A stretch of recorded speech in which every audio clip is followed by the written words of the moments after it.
And Brent, we are back with episode 2 of the notorious David Parker Ray. We are. Very twisted, very disturbing. I'd probably jump out and say sick as well. Just some of the things we've already heard that you've enlightened us on. But I would like to hear more, oddly enough. Let's keep going. We're going to continue on with Cynthia's story up into the trial and a couple little more twists and turns to go through. It's a windy road, but we'll get there. You ready to jump in? Let's get it.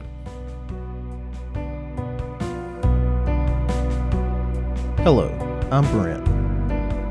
And I'm Scott. And this is Strange Embers.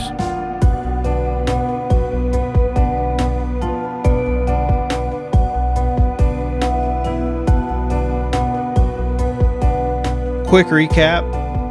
David Parker Ray, the toy box killer, with his accomplice, his daughter, Jessie Ray, and also Cindy Hendy, another one of his accomplices, and we introduced a man named Roy Yancey. We have found out that a woman named Kelly and a woman named Angelica and a woman named Cynthia are all victims and witnesses that have been found to go forward with this trial. There's a woman named Jill and a woman named Marie that both went missing with ties to Jessie Ray that is believed to have been killed by David. So when we left off, Cynthia had actually managed to escape from Cindy Hendy and ran to go find help, called 911, and police showed up. So with that being said, let's get in it. So Cynthia had grabbed a set of keys that were on a coffee table, just within reach, and there was a phone there as well. She unlocked herself from being chained and fastened to a pole. She got the phone and she dialed 911. Cindy Hendy came back in the room, saw her holding the phone and that she was unchained. She grabbed a lamp and threw it and hit Cynthia across the head with it and busted the lamp. Cynthia fell down. Cindy Hendy managed to take the phone and she hung it up. So Cynthia did not get to speak with the operator, the dispatcher that was on the phone. But Cynthia did quickly recover. And as she was, there was a box of items that spilled over that had stuff in the box that they would use to torture people with. One of these items being an ice pick. Is this the same ice pick? Mm-hmm. Cindy Hendy grabbed the ice pick. She stabbed Cynthia with it. I don't know. It's not very clear of after she had stabbed Cynthia with it of what happened with this ice pick. But Cynthia did see it on the ground and she picked it up and she used it to defend herself. I've heard from Cynthia in one of the interviews I listened to, Cynthia said she hit her across the head with the ice pick. That's from Cynthia. From stories that I've heard in the past and all, I've heard that she stabbed her in the neck with it. And I've heard she just stabbed her with the ice pick also. So if we're going to go by what Cynthia says, she hit her with an ice pick. I would go by the story in which she said. Whenever she did this, it backed Cindy Hendy off of Cynthia enough that it gave her an opportunity to flee out of the door.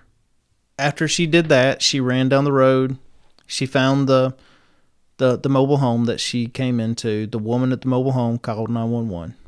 So Cynthia told the police officers that the location of the trailer that she was being held at was 513 Bass Road. But the officers that were there with Cindy They didn't have to do a whole lot about that because that 911 call that Cynthia placed earlier, well, the operator, the dispatcher did get to answer that call, even though she didn't get to talk to her. And she heard what sounded like some type of argument, disturbance, shall we say? A commotion. A commotion. So she had already dispatched the officers out to check on the location that she had the disconnected 911 call from. So police were already on the way to that location. So the officers responding to the interrupted 911 call apprehended David Parker Ray, 59 years old, and his girlfriend, Cindy Lee Hendy, 39 years old. They were in their Toyota RV as they were beginning to leave.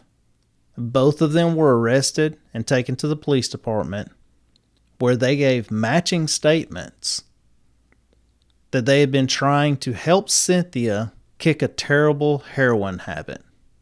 Although the case thus far was now largely a matter of he said, she said, the officers weren't willing to just turn a blind eye to this until they sorted out some of the facts. So on the background check indicated that David Parker Ray was a mechanic with the State Parks Department, which that gave him access to a lot of land that most other people are not going to have access to also. And that fact of that was, if he really did kill people, there's a lot of places that he had access to go drive through those state parks that nobody else had access to. Places to go hide bodies. Think of how many thousands of acres that he had access to that most people... Right. You know, you could go hike, sure. But he can go on access roads and drive. He can go on the roads that say no vehicles or ATVs beyond this point. Correct. Yeah. That dirty man him. So while the police were there, they did secure a warrant because they wanted to check this out. This lady had just ran down there. She's naked, chained up. She has this story. So this time they want to check some stuff out. So they secure a warrant and they go inside the home to see if things are looking like what Cindy had said. And to look for any of the items that Cynthia said that would be there, as well as evidence that she was there. So if they could find any of the tapes, the whips, all these quote unquote tools that he would use, if they can find all the stuff she spoke about, it's in the bag. Correct. And then they would also know that this is not just a simple case of friends helping friends. We're trying to help you kick a drug habit. So you know what my next question is going to be. What did the cops find? So what Cynthia had described to them, it did not prepare the police at all for what they were about to walk into and find. Really? So this is what they walked into. This is the scene that she had told them, hey, this is where I'm being held, so this is where they come to see. Wow, so it was a big standalone. It looks bigger right here on this. I mean, it's a good size. It's a larger it's a larger cargo trailer. That's what I'm saying. Like you could live out of that. Yeah. If you needed to. So obviously what we're looking at right now is there's the toy box. That's it. So is this in like a trailer park? Yes, kind of. And nobody heard or saw anything? So this is inside the toy box. And I'll show you. They had pictures. I don't know if you go back, you can see the pictures on the wall. Is that victims? Mm-hmm. It is. See the TV up here? Yeah. Remember that. We'll get to that later. A lot of time. Too much time went into this. I don't remember for sure. Did that say Satan's Den? It did. And then beside it says bondage room or something. See all the videos down here? Is that homemade? Mm-hmm. So they literally have everything against him when it comes to at least the torturing aspect. That's the tattoo. Very specific tattoo. This is Kelly. So after the investigators made it inside the trailer, they discovered a gun, a broken lamp, everything that matched Cynthia's description of the one that was used to strike her, and the clear evidence of a recent struggle inside of the mobile home. They also came across the fake police badge that Ray would use, and his instructions for Cindy Hindi, for watching the victims while he was away also. The clothing that Cynthia had been wearing when David Parker Ray and Cindy Hindi had picked her up, they were all there as well as an assortment of medical devices, just as Cynthia described, along with items used to administer electrical shock. In addition, the police found the pole to which she had been chained to and the ice pick she had used to confront her abductor. They also discovered the audio tape used to terrorize Cynthia and its contents, recorded in 1993. They were there just as grim and terrifying as it had been described. So next to the double wide was a large cargo trailer that would soon be found to be the toy box. It was about 15 by 25 room, just for sexual torture. That's all this thing was for. He had roughly over $100,000 invested in this trailer. Inside of it was something of nightmares, as it would be described. He had surgical instruments to inflict different types of torment. He also used medical manuals specifically devoted to the female anatomy, all types of sex toys, and also a TV mounted in the corner that was used as a monitor. He had the camera set up, and the TV was there so that the victim could also see exactly what he was doing as well. Ray had the whole place rigged with a series of chains and pulleys. When she said that she was hung from the ceiling, he had all these rigged up so that he could suspend somebody up into the air as well. Wow. He also had drawings of things that he wanted to do, as well as photographs of the torture he had inflicted on other women. In addition, he had a series of dolls strung up in various stages of bondage and torture. Based on his years of experience was a page of directions that Ray had apparently written for how to handle a sex slave. Bondage was a must. Of course, a neck collar was considered permanent. So David Parker Ray and Cindy Hindi were both detained and charged with 12 counts, including kidnapping, aggravated battery, and conspiracy. Their bail was set at $1 million each. As the detectives were working on building their case, all they had were videos of these women tied up, but no bodies. They had the testimony from Cynthia. She's the one that got away. But they were worried that a jury would see her as unreliable or uncreditable because of her past, being a sex worker and into drugs. So whenever they started trying to find anyone else that knew anything, as mentioned before, this is where Kelly comes in and Angelica comes in as well. These three women, they decide to go ahead with trial on the current charges. Even with Yancey's admission to murder of Marie, there was still no body or anything else to prove any murder. That left the detectives for looking for something to tie David to the murder. So when he attempted to show law enforcement where that body was that we talked about earlier, he was unable to locate the exact place. It was possible that Ray had came back out there and moved the body just because he was worried that Yancey might crack and start talking. They went out there with him and they said that they had put her body into like a crevice And if you see these pictures from out there, these crevices are everywhere. Yancey said that the crevice that they threw Marie into, that they also threw some dirt, some stuff on top of her. So even if she was they might have been in the general area, but they've said that they've looked all around, they couldn't find her anywhere. So on April the 10th of 1999, Yancey was booked on suspicion of murder. He was also charged with kidnapping, evidence tampering, and conspiracy. His case ended with 2 sentences of 15 years each for 1 count of second-degree murder and 1 count of conspiracy to commit first-degree murder. These sentences were to run consecutively. The state district judge, Neil Mertz, made the decision to have Ray tried separately for each of the 3 victims. One was to begin on March the 28th of the year 2000 in Amarillo. Just after the jury selection had begun, Ray apparently suffered a heart attack and he was rushed to the hospital.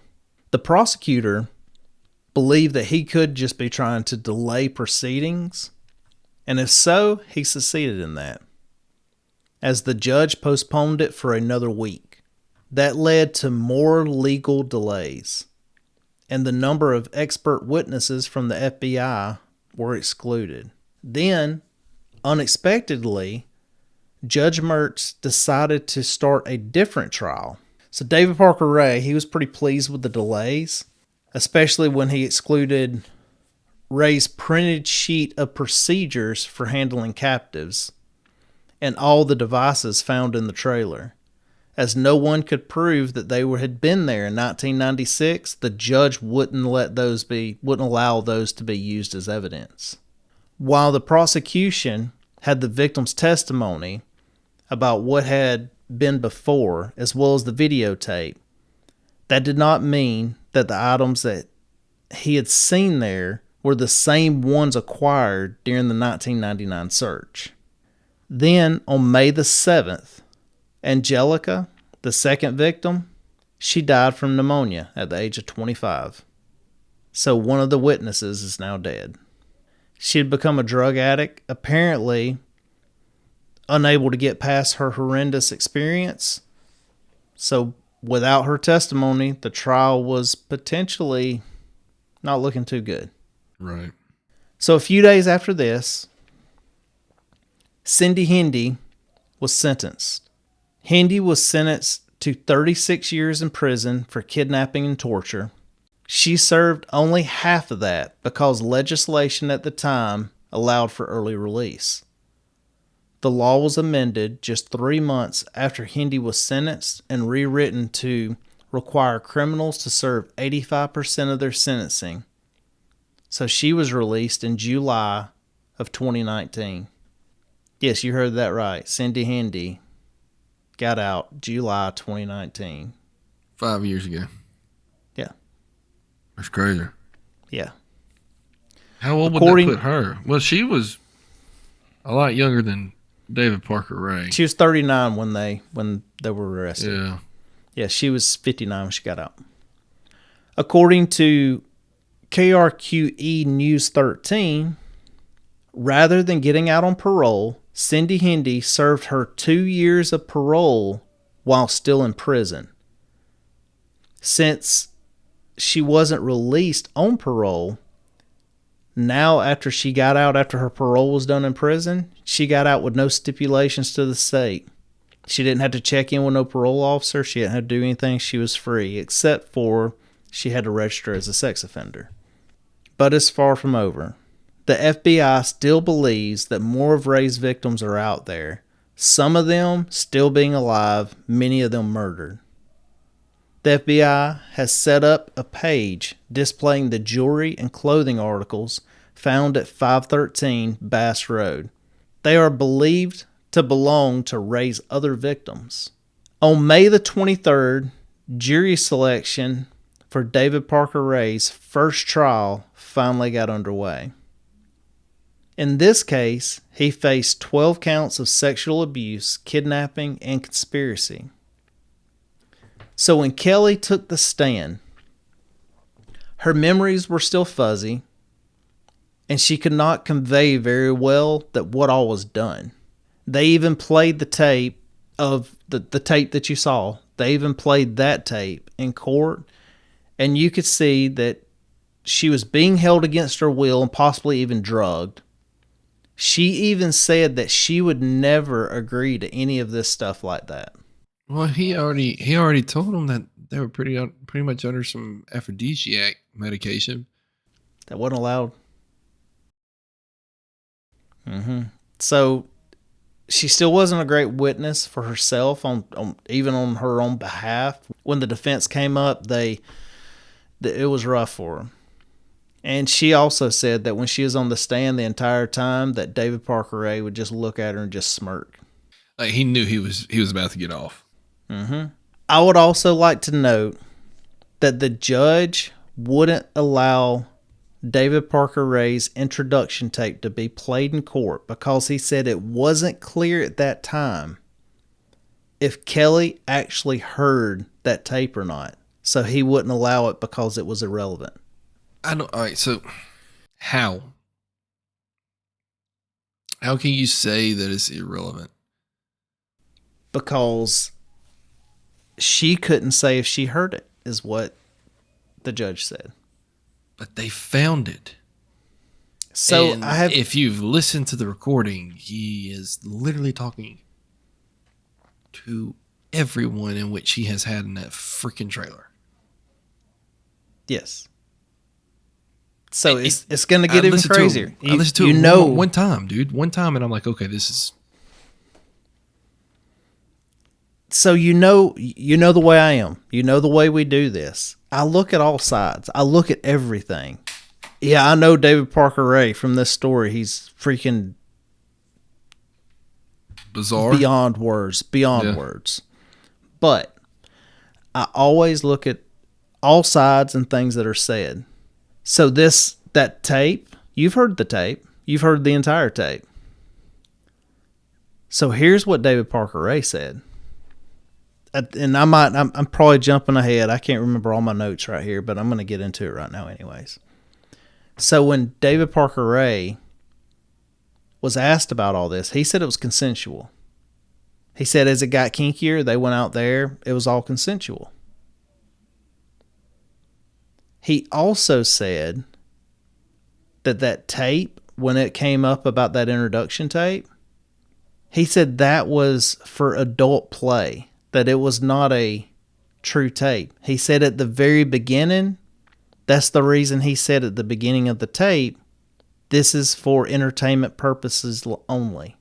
I've never heard that at the beginning of the tape. I didn't hear that. Did he say that at the beginning and it was altered? I don't know. But, so, the tape, when I was saying pay attention to the tape of what we saw with Kelly in the chair, he wasn't aggressive whatsoever. And that was part of the defense on this.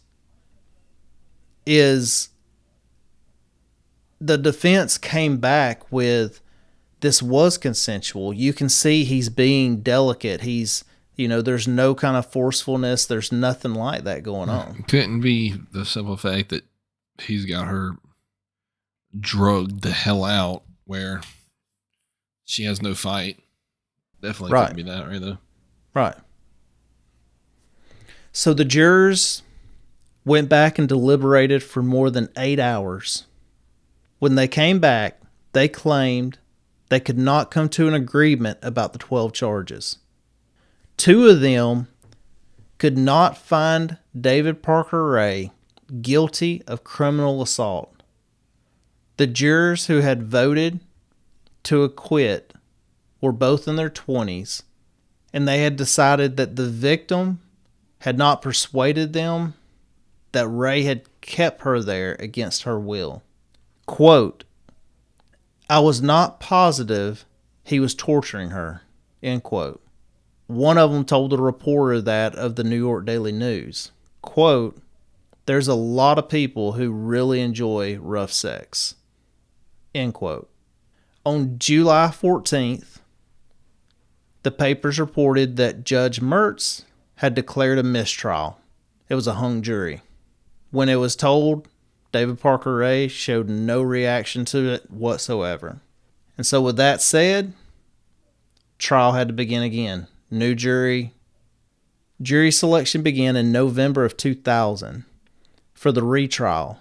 But within just a few days into it, Judge Mertz died. So then we're going to skip ahead to April the 9th of 2001. The trial commenced, and the Court of Appeals had upheld Mertz's ruling about the items found inadmissible. Ray's new attorney, Lee McMillan, asked her why it had taken her 3 years to come forward with this story. He also hammered her with differences in her testimony from the previous trial. I've never looked up the court transcripts on this, on either one, so I don't know what was different about them. It would be interesting to look at, though. It would be. I just never have done it yet. But she could only explain that her memories were hazy, and he suggested that it was all made up in her head. Delusional. So Ray's videotape and the videotape he had made of what he had done to his victims were played in court this time. And the victim cried as she watched it, but the jury members showed no reaction to it whatsoever. And it seemed possible at this moment that they might be inclined to be the first jury to acquit it. The jury did convict him, nevertheless, on all 12 charges for that case. And I imagine his introductory tape is probably the thing that got that. Yeah. Because from what they said is like, as far as her, it was so hazy and all. She was not a good person to be on the stand in her defense. But not a good source. No. But I mean, let's be honest. If the trial is put out the way it's supposed to be, I don't agree with the judge for not putting the evidence out there. He can say that it wasn't just like things that are found. They said they couldn't show the toys he made and all because they don't know if they were there at that point in time. The judge is just trying to be, I don't know. Yeah. So I'm trying to make things admissible when it shouldn't be. Yeah. I'm a full believer if there's evidence out there, all the evidence should be shown. All the evidence needs to be shown. I mean, We're not going to get back on the rabbit hole of that, but with evidence not being shown, though, I don't know. I wasn't there. I don't know what the trial looked like. But that first jury, for them to even be able to say that they don't think, I mean, they were doing what a jury's supposed to do. They were looking at it very open-mindedly. Very jury-y. Yeah. So his second trial was to begin in June. He had pled not guilty at the beginning of the trial. But within a week into it, through a plea deal for his daughter, Jessie Ray, he said that he would plead guilty as long as his daughter got 5 years of probation and walked out of there. In the plea deal, he would receive 223 years in prison. And he said, quote, "I can only be sorry for what I did," end quote. So Glenda Ray, Jessie Ray, she pled guilty, no contest, to a kidnapping charge and received a sentence of 9 years for second-degree kidnapping. 6 years were suspended, and she was to serve 5 years on probation. She walked out of court. Through that plea deal, she walked out of court just to be on probation for 5 years. That's all she got. Wow. And she was one of the main ones there. Yes, at some point, yes. After she was sentenced, after that part was done and they gave her a sentence and she's done with her part of the trial, then David Parker Ray tried to appeal his sentence, saying that his plea was not voluntary. He said, quote, "His exhausted mind was clouded by his ill health and medications and the pressure applied by his legal counsel," end quote.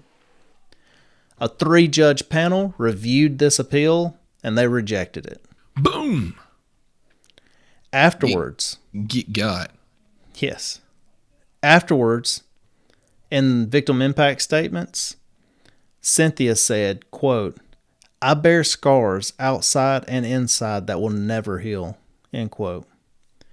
She said no punishment is equal to the agony she has suffered. When she... Nothing. Nothing. I got confused. Cynthia said that she's afraid. Cynthia's the one that got that she that ran got all away. this going. Yep, she's the one that got hit with the lamp. She ran out. Yep. Cynthia said that she's afraid of being tied down and helpless, afraid of the dark, and of going out alone. Cynthia, while crying, said that she hopes David Ray will spend the rest of his life inside four walls and suffer the way that he made her suffer.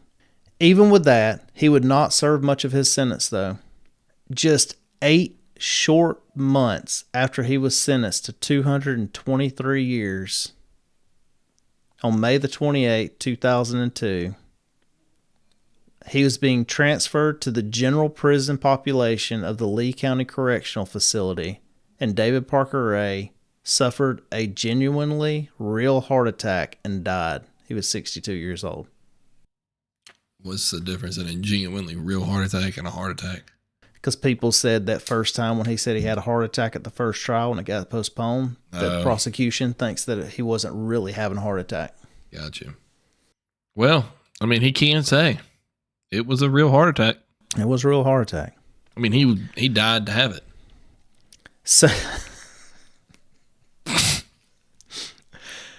So in November of that year, the state police officially opened the toy box to the public with hopes to find people involved, dead or alive. The FBI also has their website photos of items found that are presumed to be from the victims. As I said before, I will be showing those pictures of these that I have in this video. And the link to the FBI site will be in the description if you want to go and look through them yourself. I do encourage you to go look. Cindy Hendy, she served nearly 20 years and then she was released. So according to the National Sex Offender Registry, she is registered at the 2200 block of 100 Avenue Southeast in Kent, Washington. She's been there since 2019 and she is labeled as a level 2 sex offender. A level 2 sex offender is defined as people who have a moderate risk of reoffending. They generally have more than one victim, and the abuse may be long-term. These offenders usually groom their victims and may use threats to commit their crimes.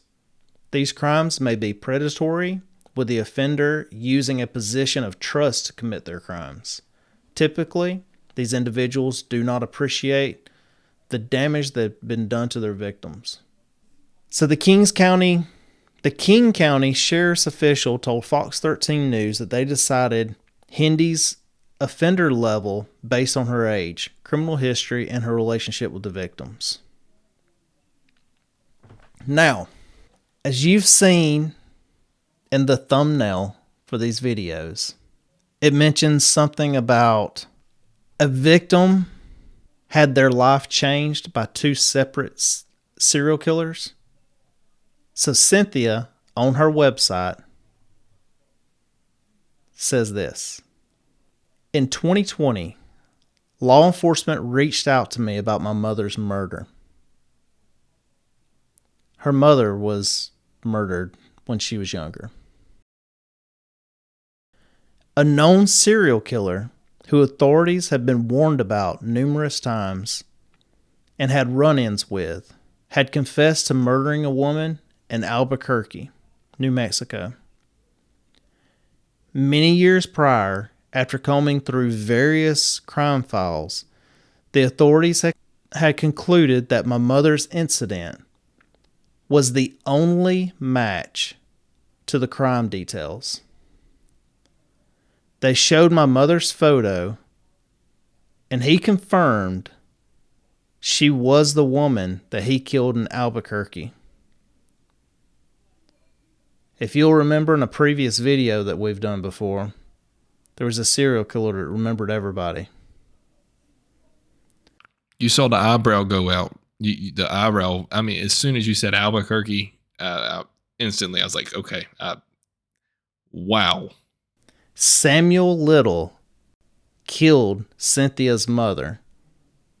Samuel Little died in prison December the 30th, 2020, before Cynthia was able to speak to him directly about her mother's death. That's crazy. That's crazy. What do you think about that? I think that that family needs to stay away from people.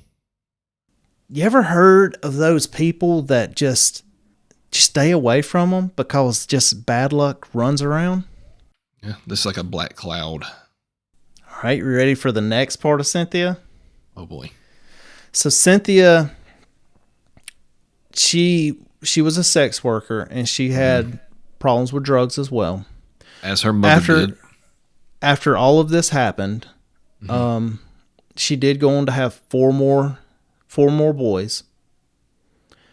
And in 2016, while she was pregnant, a fire burnt down the motel that her and her family were living in.